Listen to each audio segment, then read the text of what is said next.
अस्सलाम वालेकुम। मिलकर.pk की एक और वीडियो के साथ मैं हाजिर हूँ। जैसा कि हमने एक सीरीज़ बनाई थी कि जिसमें हम मुख्तलिफ एरिया में होने वाले प्रोसीजर को डिस्कस करते हैं, उसी की एक कड़ी जो है वो आपसे जैसे हमने डिस्कस किया था कि हम एक जनरल प्रोसीजर भी आपको बताएंगे कि अगर आप ट्रांसफ़र करने जाते हैं तो जनरल प्रोसीजर क्या होता है बहरिया का, आप किस तरीके से उसको ट्रांसफ़र करा सकते हैं।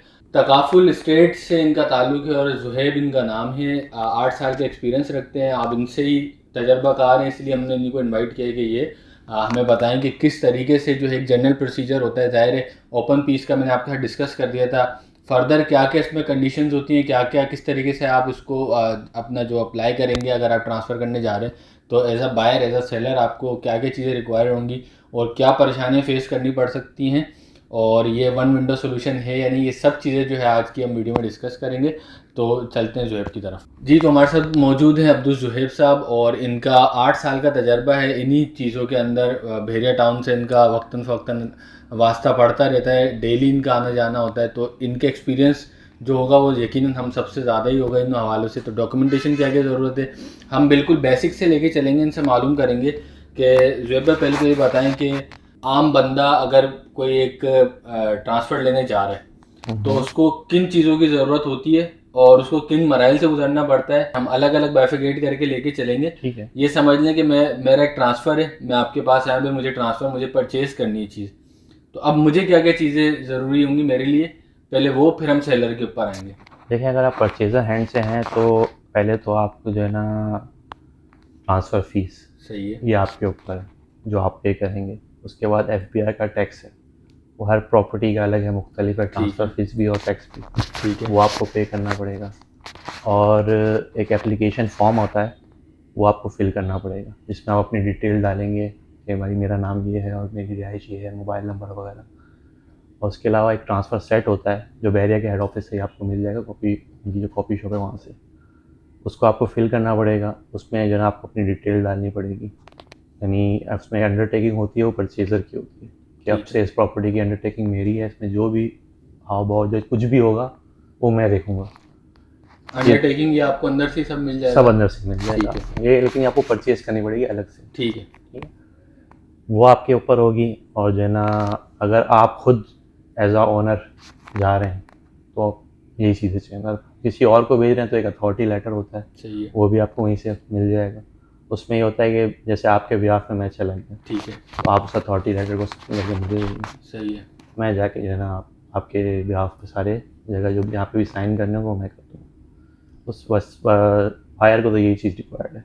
ठीक है। ठीक है। अच्छा, सबसे पहले ये बता दें कि हेड ऑफिस की ज़ाहिर है टाइमिंग होती होंगी, तो पहले बेसिक से लेके चलते हैं ताकि जिसको नहीं पता बिल्कुल तो बिल्कुल। उसको सब चीज़ें प्रोसीजर नहीं, मालूम हेड हो। ऑफिस की टाइमिंग ये है कि 9 से 1 और सही है। फिर 1 से 5 की टाइमिंग है, लेकिन टोकन टाइम जैसे ट्रांसफ़र का है वो 3 बजे काउंटर बंद कर देते हैं। ठीक है। क्योंकि कई बार प्रेशर इतना होता है, पब्लिक इतनी होती है, ट्रांसफ़र इतने होते हैं कि वो हैंडल नहीं कर पाते, तो उनको 2 घंटे जो है ना अपने वाइंड अप करने में लग जाते हैं। तो ठीक इसलिए है। उन्होंने टाइम ऐसा रखा हुआ है कि 3 बजे लास्ट टाइम होगा ट्रांसफ़र का। सेलर एंड से अगर हम बात करें, सेलर एंड से क्या क्या चीज़ें ज़रूरी होती हैं? सेलर हैंड से तो पहले आपको जो है ना अपने सारे डॉक्यूमेंट्स चेक करने पड़ेंगे। ठीक है। डॉक्यूमेंट्स में आपकी जो से एप्लीकेशन फॉर्म है, अगर आपके फर्स्ट ओनर हैं तो आपका ब्लू फॉर्म होगा, और आप सेकंड ओनर है तो एक एप्लीकेशन फॉर्म मिलता है बहरिया के लेटर हेड पे प्रिंट हुआ, सही है। वो आपके पास होगा। वो चेक कर लीजिए, सारे चालान चेक कर लीजिए जो आपने खुद पे करें। सही है। ठीक है, अगर आप सेकंड ओनर हैं तो कुछ चालान आपके पास नहीं होंगे या सही बिल्कुल है। ही नहीं होंगे, वो चेक कर लीजिए। उसके बाद डलती है एनडीसी, सही जो है। आपको एनडीसी यानी नॉन। Non demand certificate. सही है। ठीक है, उसमें अगर बहरिया कोई डिमांड है या आउटस्टैंडिंग है, अगर आपकी फ़ाइल पोजीशन के लिए रेडी है, उसमें वो सारी चीज़ें आ जाती हैं। ठीक है। आपकी ट्रांसफ़र फ़ीस कितनी लगेगी, वो सब आपको पे करना पड़ेगा। ये सेलर पहले से करके ये रखेगा। सेलर को, ये काम सेलर का है, सही है। सेलर के एनडीसी हैंड से डालनी होगा। है पहले एनडीसी जो है ना सेलर डालेगा ट्रांसफ़र से पहले। ट्रांसफ़र से पहले। ठीक है। ठीक है, अगर नॉर्मल एनडीसी आप डालेंगे तो वो 3 दिन में आ जाती है। ठीक है। और अगर आप जैसे अर्जेंट एनडीसी डालेंगे, जैसे आज अगर आप एनडीसी डालेंगे तो कल सेकंड हाफ तक आपके हाथ में आ जाएगी इंशाल्लाह। ठीक है। उसकी उसके कोई बाद फीस होती है? उसकी कोई फ़ीस, अगर फर्स्ट टाइम है तो कोई फ़ीस नहीं है एनडीसी की। एनडीसी की। अगर ठीक है। सेकंड टाइम है, फॉर एग्जांपल आपने फर्स्ट टाइम डाली है तो इसका वैलिड टाइम होता है 15 दिन का। 15 दिन के अंदर आपका ट्रांसफ़र नहीं हुआ तो सही है। एक्सपायर हो गई, तो आप अगर सेकंड टाइम डालने जाएँ तो उसके 1000 रुपये, सही है। 1000 रुपये चार्ज। और अगर हम यानी आपने जैसे कहा कि अर्जेंट डालनी, तो अगर अर्जेंट भी। अर्जेंट की तरफ आप जाएंगे तो अर्जेंट के आपको 5000 रुपये पे करने पड़ेंगे अलग से एट सही द है। Time of transfer. ठीक है। जैसे आप ट्रांसफ़र फीस भरेंगे ना, उसी चालान में आप जो है ना 5000 रुपये भरेंगे। चाहे ये फर्स्ट टाइम हो या सेकंड चाहे टाइम, फर्स्ट टाइम हो या अर्जेंट की फीस लाजमी होगी। अर्जेंट की फीस लाजमी हो। अच्छा, ये कौन बेयर करता है? सेलर बेयर करता है? ये जो जिसको अर्जेंसी है, अच्छा, या बायर है सेलर जिसको भी होगा जिसको वो, अर्जेंसी हो बस करेगा। ठीक है। ठीक है। दूसरा प्रोसेस ये है कि अगर आपका पोजीशन अप्लाई हुआ है तो आपको एनओसी डालनी पड़ेगी। वो है नो ऑब्जेक्शन सर्टिफिकेट, वो आपको मिलेगा मेंटेनेंस से। मेंटेनेंस ऑफिस पे आपको आना पड़ेगा। एनओसी भी, एनडीसी के साथ आपको एनओसी भी डालनी पड़ेगी। एनओसी भी डालनी पड़ेगी अगर आपका पोजीशन रेडी है। अगर पोजीशन नहीं है, पोजीशन तो नहीं उसके है लिए तो उसका NOC प्रोसीजर अलग है। सही है। अगर आपका पोजीशन जैसे कि नहीं डला हुआ सही है। और आप at the time of transfer डालते हैं, ठीक है। उसमें होता ये है कि एक पोजीशन से ट्रांसफ़र होता है। ठीक है। ठीक है। आप पोजीशन के डॉक्यूमेंट सारे फिल करेंगे, उसका फॉर्म ही अलग होता है पोजीशन में। ठीक उसमें है। बायर और सेलर दोनों की डिटेल आती है। उसमें एनडीसी भी लगेगी साथ में और सारे चालानों की कॉपियाँ लगेंगी। वो फिर पोजीशन अप्लाई होगा, उसके बाद फिर आपका ट्रांसफ़र होगा।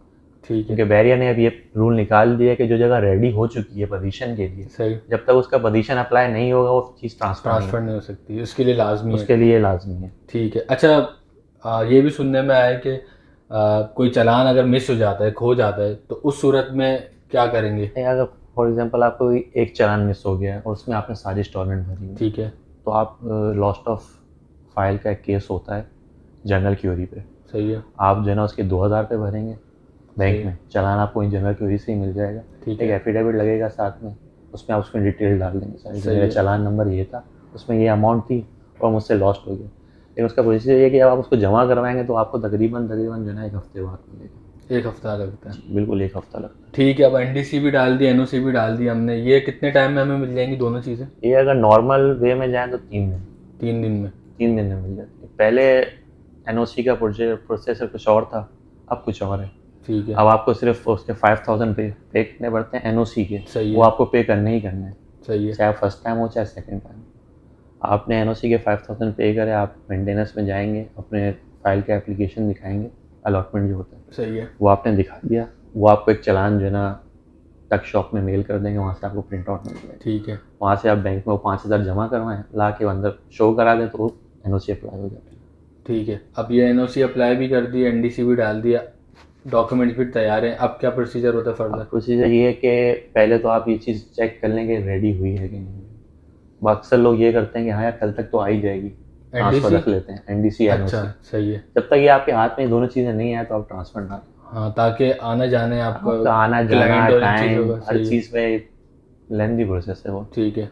जब आपके 3 दिन गुजर जाएँ, आप एनडीसी पता कर लें पहले जाके, एनडीसी आपके हाथ में आ गई। सही है। फिर आप जाके एनओसी पता कर लें, एनओसी रेडी है वो यहीं से मेल जाएगी, थ्रू मेल ट्रांसफ़र डिपार्टमेंट को पहुंच जाएगी। अच्छा, यानी कोई पेपर हार्ड कॉपी नहीं हार्ड कॉपी मिलेगी, नहीं मिलेगी, सॉफ्ट कॉपी होगी। पहले था हार्ड कॉपी का, लेकिन अब इन्होंने थ्रू मेल कर दिया। अच्छा, ये बहरिया भी अपने जो है वो चीज़ें चेंज अभी करता जो रहता मैं है? आपको बता रहा हूँ, जो अभी सूरत हाल है, अभी जो के बैरिया हिसाब की से। पॉलिसी है, सही है। कल 1-2 दिन बाद पॉलिसी चेंज हो जाए, सही है। 1 हफ्ते बाद चेंज। हाँ, तो इसका भी यानी ख्याल रखना है कि डेट भी आप लोग मेंशन रखें जहाँ से हमने ये वीडियो डाली हुई है, तो उस डेट के हिसाब के मुताबिक जो अभी तक जो चीज़ें जोहेब भाई बता रहे हैं वो यही चीज़ें अभी अप्लाई होंगी। अगर 1 महीने बाद, 1.5 महीने बाद कोई बेहतर चेंजेस कर देता है तो वो भी हम इंशाल्लाह अपडेट कर देंगे आपको। ठीक है, ये सारे प्रोसीजर हो गया। अब एनडीसी भी हाथ में आ गए, एनओसी भी पता लग गया, ओके हो गया, उसके बाद फिर ये है कि आप अपने सारे डॉक्यूमेंट सीधे कर लें। एप्लीकेशन फॉर्म जो आपने भरा उसमें हर चीज़ मेंशन हुई हुई है। सही है। सेलर की 2 एनआईसी की कॉपी, 2 तस्वीरें, सही है। बायर की 2 एनआईसी की कॉपी, 2 तस्वीर। ठीक अगर है। कोई नॉमिनी है सही बायर है। का, डिटेल डालना है तो फिर उसके एनआईसी की कॉपी। ठीक है। और जो अथॉरिटी पर्सन है उसका भी सेम ही 2 एनआईसी ठीक है। की कॉपी और 2 तस्वीरें। आप ये चीज़ें सारी लें, ट्रांसफ़र के काउंटर पे जाएँ, सबमिट करवाएं, वो आपका पूरा केस चेक करेगा। सेलर जो है ना अपना ओरिजिनल सीएनआईसी लेकर आए। सेलर, ये सेलर का ओरिजिनल सीएनआईसी चाहिए। इन केस सही है। सीएनआईसी नहीं मिलता है यार, कहीं गया हुआ है काम, सही है। आपने अप्लाई किया हुआ, एक्सपायर हो जाता है, बिल्कुल, तो आपका पासपोर्ट भी चलेगा। पासपोर्ट भी चलेगा, यानी कोई ना कोई ऑफिशियल डॉक्यूमेंट होना चाहिए। यानी ऐसा कि आप पाकिस्तानी नेशनलिटी हैं, हाँ, होल्डर गवर्नमेंट का कुछ होना चाहिए। गवर्नमेंट। ठीक है। अच्छा, ये भी प्रोसीजर हो गया। अब ये बताएं, कभी कभी ऐसा होता है कि टैक्स का भी इशू आता है बीच में, फाइलर नॉन फाइलर का, कि उसने फाइलर है नहीं है, उस प्रोसीजर में क्या होगा? ये आपका जैसे आप टैक्स जमा करवाने जाएंगे तो टैक्स काउंटर पे आपके साथ मसला ये आएगा कि आपको सेलर का ओरिजिनल एनआईसी लेके जाना है, और जो आपकी करंट स्टेटमेंट है सही है। प्रॉपर्टी की वो, और जिसके नाम पे आप प्रॉपर्टी ट्रांसफ़र करवा रहे हैं, इन दोनों का सीएनआईसी लगेगा। सही है। आप टैक्स काउंटर पे जाएंगे, वो आपको बता देगा कि इतना टैक्स बन रहा है। अगर फाइलर है तो टॉप वर्जन के हिसाब से नॉन फाइलर है तो 7%। 7% के ये दोनों पे अप्लाई होगा, ठीक है। बायर पे भी सेलर पे भी। अगर किसी वजह से जैसे हमने और भी हम करवाते रहते हैं ट्रांसफ़र, तो कभी कभी इश्यूज आते हैं कि बंदा फाइलर होता है वहाँ अपडेट नहीं हो रही होती है, तो उस सूरत में बिल्कुल ऐसे इशू आते हैं। उस सूरत में देखें, कुछ नहीं कर रहे हैं, एक दिन पहले जाके अपनी सारी चीज़ें सीधी करवा लें। सही है, ये आपको पता है, आपके सामने आ जाएंगी। आप अपना पूरा ट्रांसफ़र जो है ना साइट ले जाके ठीक है, वहाँ चेक करवा लेंगे भाई इसमें किसी चीज़ की कमी है, कुछ भी है, वो आपके साथ बिल्कुल जो है ना कॉपरेट करेंगे और जो है ना आप बताएंगे कि हाँ इसमें ये चीज़ मिसिंग है, आपको ये काम करवाना है। सही है, कोई ऐसा नहीं है कि हाँ बस हो जाएगा, वो आपको बिल्कुल प्रॉपर थ्रू चैनल आपको हर चीज़ बताएंगे। ठीक है। तो इसमें ट्रांसफ़र फ़ीस और ये जो बाकी चीज़ें होती हैं वो किन मराइल में पे करनी पड़ती हैं? वो आपको at the time of transfer पे कर दें, एक दिन पहले पे कर दें। सही, उसकी स्लिप आपको उसकी मिल स्लिप जाएगी। आपको मिलेगी, वो ट्रांसफ़र डॉक्यूमेंट्स फीस में की जो स्लिप है वो अंदर सबमिट हो जाती है ओरिजिनल। ठीक है, तो आप कॉपी रख लें अपने रिकॉर्ड के लिए। ठीक है। चलें, ये प्रोसीजर भी हो गया, सारी चीज़ हो गई। कभी कभी स्पेशल केसेस भी आते हैं, जैसे किसी का इंतकाल हो गया, तो उस सूरत में वो हम ऐसा करते हैं उसको नेक्स्ट वीडियो पे रख लेते हैं, ताकि ये एक जनरल डेट ट्रांसफ़र का हाँ, डेट ट्रांसफ़र होता है, कंडीशंस आ जाती हैं कभी कभी। तो बिल्कुल। बहरहाल हमने इसमें कोशिश की है कि सारे पहलुओं को हम जो है ना वो बता दें जो जनरल ट्रांसफ़र होता है। जो जनरल अगर इसके बावजूद भी अगर कोई पॉइंट हमसे मिस हो गया होगा तो आप नीचे मेंशन कर सकते हैं। कोई सवाल हो कि जनरल ट्रांसफ़र से मुतालिक, ओपन पीस का हम बता चुके हैं, वो भी हमने डिस्क्रिप्शन में आपको लिंक दे दिया। आप वहाँ पे जाके अगर आप कोई ओपन पीस बाय कर रहे हैं तो आप किस तरीके से उसका क्या प्रोसीजर होता है वो भी आपको लिंक में डिस्क्रिप्शन में आपको लिंक मिल जाएगा।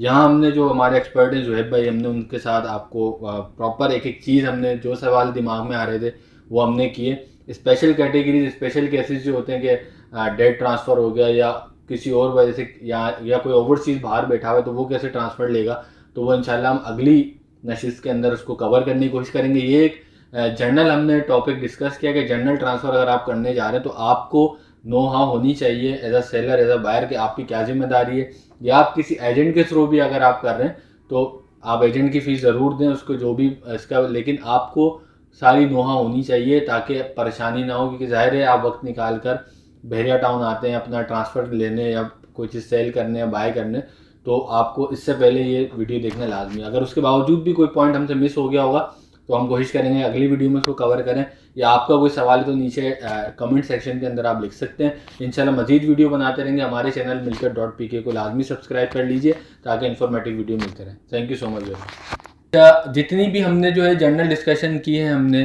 कि जनरल ट्रांसफ़र किस तरीके से होता है बहरिया का, तो वो सारी उसके हमने जो जो आपको डॉक्यूमेंटेशन चाहिए होगी या जो चेकलिस्ट होती है या उनके FBR टैक्स क्या चल रहा है वो सारी डिस्क्रिप्शन के अंदर हम लिंक दे देंगे। आप वहाँ से उसको डाउनलोड भी कर सकते हैं। फॉर्म के साथ दिखता है चेकलिस्ट क्या क्या है, आपके टैक्स क्या लगेंगे, ट्रांसफ़र फ़ीस कितनी है, पोजीशन यूटिलिटी चार्जेस क्या है, वो सारी जो है हमने नीचे अपडेटेड लिस्ट जो है ना वो हमने लिंक में दी हुआ, आप उसको टैप करके डाउनलोड कर सकते हैं। Thank you so much.